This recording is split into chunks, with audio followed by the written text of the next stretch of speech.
This is how the story goes. You start to develop symptoms like fatigue, weight gain, constipation, depression. Your hair's starting to get thin and fall out. Your skin is extremely dry. Your nails are really brittle. So you say, let's go to Dr. Google and see what's going on. Oh my goodness, it sounds like I have a thyroid problem. So you do the right thing. You go to your doctor. Doctor, I have these symptoms, X, Y, and Z.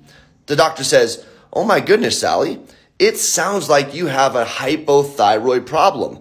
Let's run some labs to see what's going on.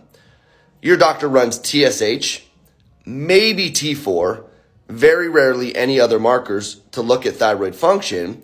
Sure enough, you go back to that doctor for follow-up exams. The doctor says, Sally, we figured out what's going on. You have hypothyroidism, but don't worry, we have a solution. We're going to put you on a medication called Synthroid or levothyroxine. This is going to support your body with those thyroid hormones, and this is going to help tremendously. Go ahead and start this medication and come on back or 3 or 6 months so we can see and make sure that everything is working and functioning properly. Thank God, doc. I've been dealing with these symptoms for so long. I'm so glad I finally have an answer.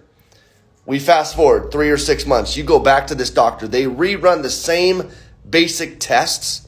And see, this is where the frustration starts. Why? Because you go back to the doctor with the same symptoms in most cases. And in a lot of cases, the symptoms are getting worse or new symptoms are popping up. Yet you go back, you get your blood work ran. The doctor says, Sally, we are doing great. The medication is doing exactly what it should be doing. Things are phenomenal. And you say, well, doc, no, things are not great. I still have the same symptoms. Actually, now I'm more constipated. Now I have more fatigue. What exactly is going on? Why are your labs normal, but yet your symptoms are continuing to get worse? Guys, like and follow for some answers.